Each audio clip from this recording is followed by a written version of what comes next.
All right, guys, this is going to be controversial and this is going to stir a lot of pot. The question is, why doesn't Donald Trump and companies like Amazon don't ever pay income taxes?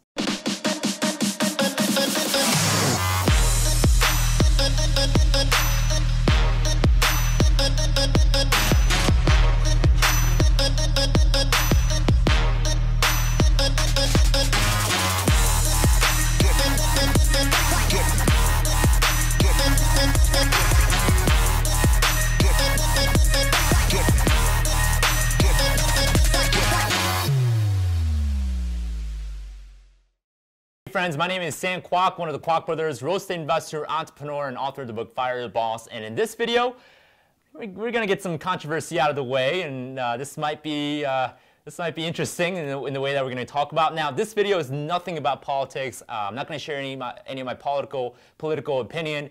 This video isn't meant for that, but rather I want to show you guys some of the business tax laws and codes that are available to even to you to pay less taxes, and I'm going to show you why Amazon and people like President Trump aren't paying as much in income taxes through this simple concept. So this is not a trick. This is not some secret trick. In fact, most accountants, if you ask your accountant, they'll know about it. If you even ask your local business owners, they'll even know about this as well. So this is something that's not like secret or anything like that. But once you understand it, once you know what this concept is, you can also use this concept as well to pay less in taxes legally, ethically, and morally. Now, one thing for sure is that I am not an accountant. I am not an attorney. So this is not a video to give you guys any sort of tax advice or legal advice. Make sure you consult with licensed professionals when implementing some of the things I'm going to talk about today. So let's go into the bottom of the topic. Why doesn't President Trump or companies like Amazon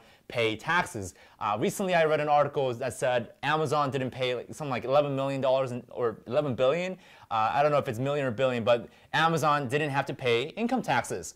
So I'm going to show you what the businesses do and how businesses are treated differently than individuals when it comes to taxes.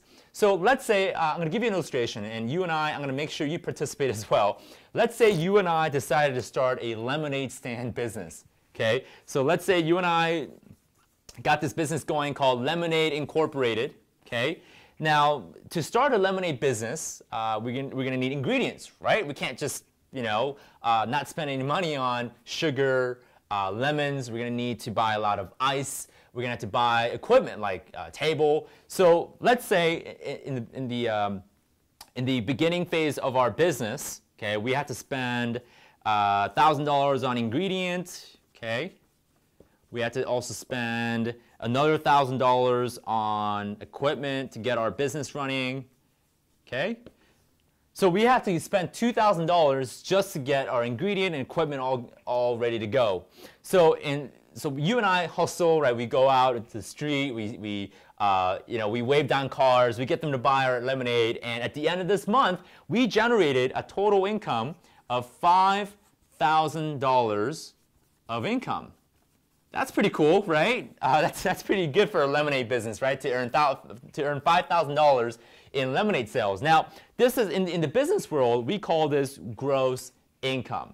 Okay, so this is total income. Now, of course, we had to spend $1,000 for ingredients, $1,000 for equipment. So our net, our true income, whatever is in our pocket, our profit is $3,000 in net profit. Okay, so here's what the IRS, Internal Revenue Service, does. They recognize that, yes, you may have earned $5,000 of gross income from selling our lemonade, but the IRS also recognizes that it costed us $2,000 in expenses to even generate the $5,000 of income. So these expenses in the business world, we call these write-offs. We call these deductions. So we can deduct $2,000 from our $5,000 income, and the IRS only charges their tax on that final $3,000 net profit. Does that make sense to you guys? So, I mean, would it be fair if they taxed us on the $5,000 or the $3,000? I mean, you and I will both agree that we want them to tax the $3,000, not the $5,000, because we would end up paying less in taxes. Now, that's not all. What if we can actually tell IRS we lost money? Now, you might be saying, well, hold on. Are we doing anything illegal here? Is this like unethical? No, no, no. So this is actually in the tax code. And again, I'm not an accountant. I'm a business owner, and I'm a user of this. So what if I told you that buying, let's say we got very successful, we're getting big, people are making news articles about us because we're really, you and I are like professional lemonade makers, okay? Let's say to scale our business, we went and go and buy a storefront. So as soon as we get into real estate, something interesting happens. So let's say we bought a storefront, okay? I'm not the best artist in the world, but stick with me here. So when we buy real estate, something else happens, okay? Let's say we bought this storefront for $100,000. Okay, we bought it for $100,000. Now, being that this is what's called commercial real estate, we bought this building for commercial use. We're going to be making money from it. So in a commercial real estate, the IRS allows us to do what's called depreciation. Now, you and I would both believe that the longer we keep this building, okay, there's going to be some wear and tear, right? The windows are going to look a little dirtier. The wood, right? The building is going to start to kind of shift a little. The building isn't going to stay perfect forever. It's going to have some wear and tear. It's going to have its use. It's going to be outdated at one point in time. So what happens is the IRS recognizes that the building isn't going to stay perfect forever. So what they allow us to do is they allow us to take a portion of our purchase and start to deduct that from our income. So in a commercial world, it's actually, we can take what's called standard depreciation or straight line depreciation. So we divide this by 39 years, and this isn't a number that I made up. This is actually in the tax code. So if we have a commercial real estate, it's 39 years of depreciation. So we take $100,000 divided by 39 years, and whatever that number is, we get to deduct that from the total income that we generate. So I'm going to show you that math in just a sec. If we decided to buy a house, okay, just a residential house, something that's a house that we could rent and live in, that's actually going to be 27 and a half years. So residential is 27.5 years. This is a 5, not a 3. And commercial, okay, is going to be 39 years. So the whole reason why we have this 27 and a half years thing or 39 years thing is because the IRS knows that the building isn't going to stay forever, perfect forever. We get to take a piece of that purchase price and divide it by 39 years, and whatever the amount is, we get to take that off the income. So I don't have my calculator with me. Chris, can you run that calculation real quick? $100,000 divided by 39. So I'm going to draw a line here and choose a different color. Okay. 2564. 2564, right? Okay. So let's say our income was $5,000 still, gross income, we're doing okay. Spend $2,000 on ingredients and let's say we had to spend some money on marketing. Because we got to go print out flyers. We had to buy one of those like really tall wavy things. You guys seen it in car dealers, right? Those wind, it blows air and it waves, right? The wacky wave, arm waving thing. We got to get one of those. So we bought that, and total we spent $2,000, and our operating net income is $3,000. Now, what was that number again? 2564. 2564. So remember the whole depreciation thing we talked about up here?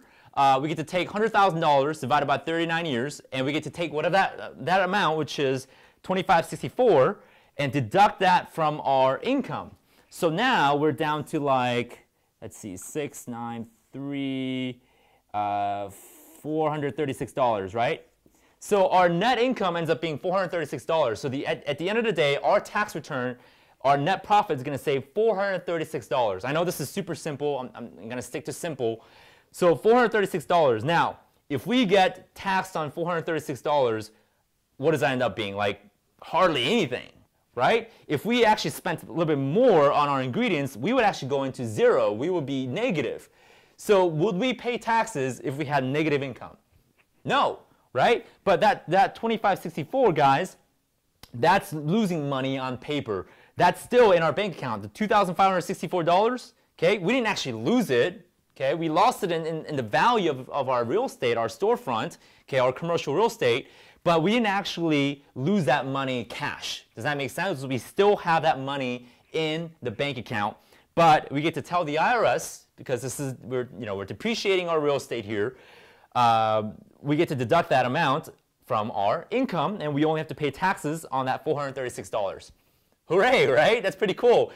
We have some tax deferring strategies here. So guess what Donald Trump is in? What business is in? Real estate, right? So it explains why he's not paying much. He's not paying much taxes, because he's got a lot of depreciation that he gets to write off. He's got millions and millions of dollars of real estate that he can divide it by 39 years, and each year he gets to take a piece, on that 39-year depreciation, if he's got commercial real estate, and he gets to take it out of his final income. Guess what Amazon has? Lots of real estate. They have a lot of warehouses. They have a lot of office space. So yeah, guys, they may have lots of income coming in. They may have a lot of money coming in. But according to the IRS code, they get to take a depreciation. They get to take a loss, sometimes even driving it to a negative dollar, negative money on our profit. That's how these wealthy corporations and companies get to keep the money in their pocket, all while they're not paying taxes. Now, as for me, guys, for myself and my brother Daniel, we're also in real estate. So we may have, income coming in, but thanks to depreciation, okay, every year we get to take some invisible deductions, okay, quote unquote, from our income. Therefore, we're not paying as much income. So what do you do? Well, first, you can start a business. Starting a business is a great way to take advantage of some of these depreciation, these deductions that you get to take. Whereas if you're just working for a job, you only have so much, or you have limited amounts of depreciation, or I should say deductions that you can take. But starting a business and owning real estate can give you a lot of tax benefits by owning and buying real estate. This is why I'm a huge fan of real estate investing. The idea of buying a house or buying an apartment building and then renting it out, okay, and having people pay you rent every month, and waking up to realizing, hey, there's $2,000 direct deposit into my bank account because it's the first day of the month. It's rent that I get to collect. And the best part is the depreciation that we get to take, so that we don't have to necessarily pay the taxes right away. It's deferred.